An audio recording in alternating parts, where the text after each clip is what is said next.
नमस्कार, capital TV Uttar Pradesh देख रहे हैं आप और मैं हूं आपके साथ शिवानी रतूड़ी। उत्तर प्रदेश की सियासत में एक बार फिर पुलिस के एक ट्रांसफर ने राजनीतिक हलचल तेज कर दी है। संभल के चर्चित एएसपी अनुज चौधरी का तबादला महज एक प्रशासनिक निर्णय नहीं बल्कि सख्त कानून व्यवस्था बनाम सियासी तुष्टीकरण की जंग का प्रतीक बन गया। जिस अधिकारी ने संभल में अपराधियों पर नकेल कसी, कानून के राज को जमीन पर उतारा और बिना झुके ड्यूटी निभाई, अब उसी के ट्रांसफर पर सपा सांसद जियाउर रहमान बर्क ताली बजा रहे हैं। लेकिन सवाल यह है कि क्या वाकई ये खुशी कानून की जीत है या सख्ती से परेशान सियासत की बौखलाहट? क्योंकि जब अपराधियों की नींद हराम होती है तब सबसे ज्यादा बेचैनी उन चेहरों को ही होती है जो उन्हीं पर अपनी राजनीति की नींव रखते हैं। और बर्क के बयान भी उसी बौखलाहट की तरह प्रतीत हो रहे हैं, उसका नतीजा दिखा रहे हैं। क्या कुछ चल रहा है यूपी की राजनीति में, आइए जानते हैं विस्तार से। यूपी पुलिस में बड़ा प्रशासनिक फेरबदल। उत्तर प्रदेश की कानून व्यवस्था को लेकर सरकार का रुख शुरू से ही स्पष्ट रहा है। गुंडाई नहीं चलेगी, अपराध नहीं पलेगा और इसी सोच के तहत प्रदेश में एक के बाद एक कड़े फैसले लिए जाते रहे हैं। चाहे वो बुलडोजर की कार्रवाई हो, माफियाओं पर सीधा निशाना साधना हो। इसी क्रम में अब पुलिस महकमे में बड़ा फेरबदल किया गया है, जिसमें 44 एडिशनल एसपी स्तर के अधिकारियों के तबादले किए गए हैं। ये तबादले सामान्य प्रशासनिक प्रक्रिया का हिस्सा बताए जा रहे हैं, लेकिन कुछ नाम ऐसे हैं जो न केवल प्रशासनिक बल्कि राजनीतिक दृष्टिकोण से भी चर्चा का विषय बन गए हैं। इन नामों में सबसे ऊपर नाम आता है संभल जिले के चर्चित एएसपी अनुज चौधरी का, जिनका स्थानांतरण चंदौसी से फिरोजाबाद कर दिया गया है।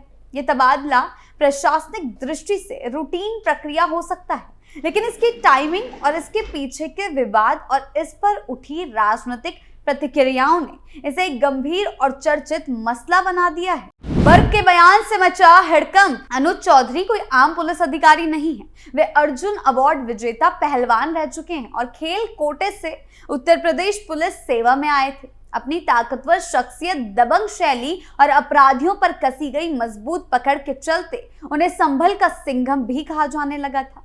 उन्होंने अपने कार्यकाल के दौरान संभल जैसे संवेदनशील जिले में न केवल अपराध पर शिकंजा कसा बल्कि एक सख्त और बेबाक पुलिस अधिकारी के रूप में खुद को स्थापित भी किया।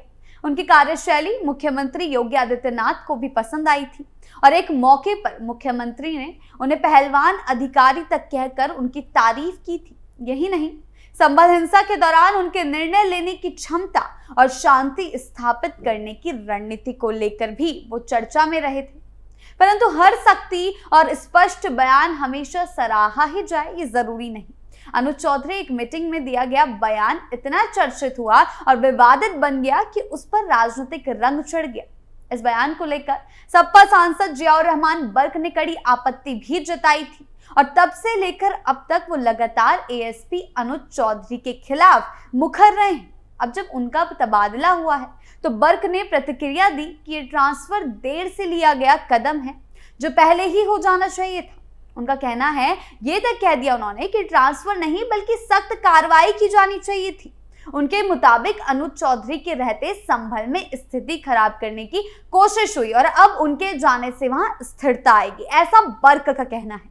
ये प्रतिक्रिया दर्शाती है कि केवल प्रशासनिक बदलाव नहीं हुआ बल्कि पीछे गहरी राजनीतिक असहमति और मतभेद भी रहे हैं।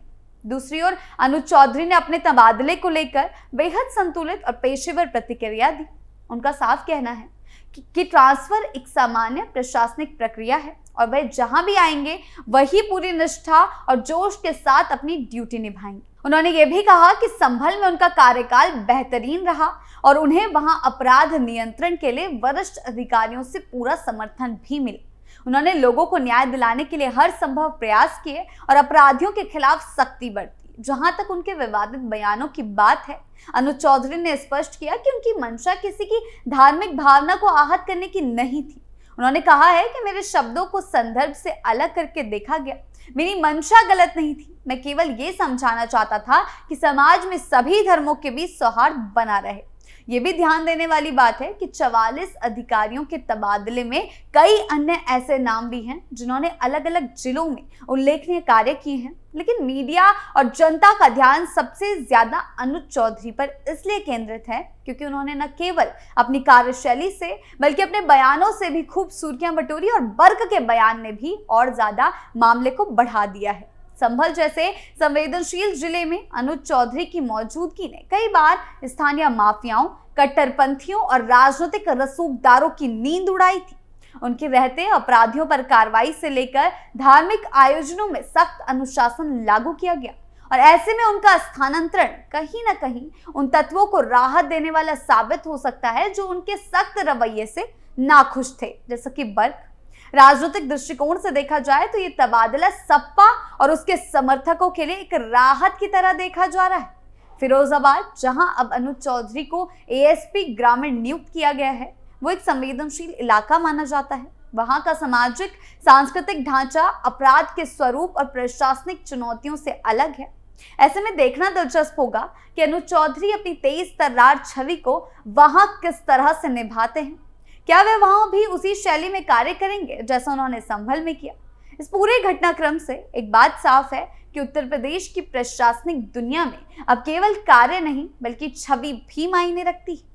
अनुज चौधरी जैसे अधिकारी जिन्होंने अपनी ईमानदारी और बहादुरी से पहचान बनाई, वे यदि किसी विवाद में आ जाते हैं तो पूरा राजनीतिक माहौल गर्मा जाता है। अंततः अनुज चौधरी का यह तबादला चाहे प्रशासनिक कारणों से हुआ हो या राजनीतिक दबाव में, हालांकि इसको सिर्फ ये बताया जा रहा है कि ये एक नियम के तहत किया गया है, पूरे प्रदेश में ये संदेश जरूर देता है कि पुलिस महकमे में अब जवाबदेही और संतुलित आचरण की अपेक्षा पहले से ज्यादा बढ़ गई है। अनुज चौधरी के ट्रांसफर पर समाजवादी पार्टी के सांसद जियाउर रहमान बर्क की प्रतिक्रिया एक तरफ जहां एक राजनीतिक स्टंट नजर आती है, वहीं उनकी गहरी बौखलाहट और हताशा को भी उजागर करती है।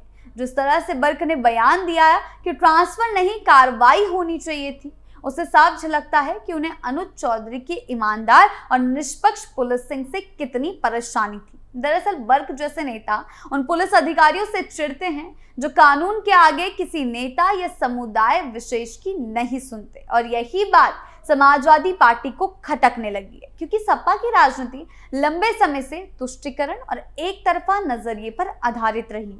जब कोई अधिकारी उनकी इस नीति पर चोट करता है तो उन्हें धर्म विरोधी, सांप्रदायिक या दबंगई के आरोप झेलने पड़ते हैं। बर्क की बौखलाहट दरअसल उस बात की पुष्टि करता है कि अनुज चौधरी ने अपनी सेवा के दौरान अपराधियों, कट्टरपंथियों और राजनीतिक दबावों से कभी भी समझौता नहीं किया, और ये वही बर्क है जो पहले भी कई बार विवादित बयानों से सुर्खियों में रहे हैं। लेकिन जब पुलिस कानून के तहत कार्रवाई करती है तो ये नेता उसे जन विरोधी बताने लगते हैं। ये दोहरा रवैया समाजवादी पार्टी की उस खोखली राजनीति को दर्शाता है जिसमें अपराध पर सख्ती नहीं बल्कि अपराधियों के संरक्षण को सेकुलरिज्म कहा जाता है। बर्क और उनके जैसे नेता भूल जाते हैं कि अब उत्तर प्रदेश 2012 वाला नहीं रहा। अब यहाँ योगी आदित्यनाथ की सरकार है जो ना अपराधियों से डरती है ना उन्हें पालती है। समाजवादी पार्टी के नेता अक्सर योगी सरकार की कानून व्यवस्था पर सवाल उठाते हैं, लेकिन वे ये कन्वीनियंटली भूल जाते हैं कि उनके खुद के कार्यकाल में ना तो अपराधियों पर कोई सख्त कार्रवाई हुई, ना ही कानून व्यवस्था को लेकर कोई ठोस नीति अपनाई गई। जब सपा की सरकार थी तब गुंडागर्दी, जमीनों पर कब्जे, सांप्रदायिक तनाव और पुलिस पर राजनीतिक दबाव आम बात थी।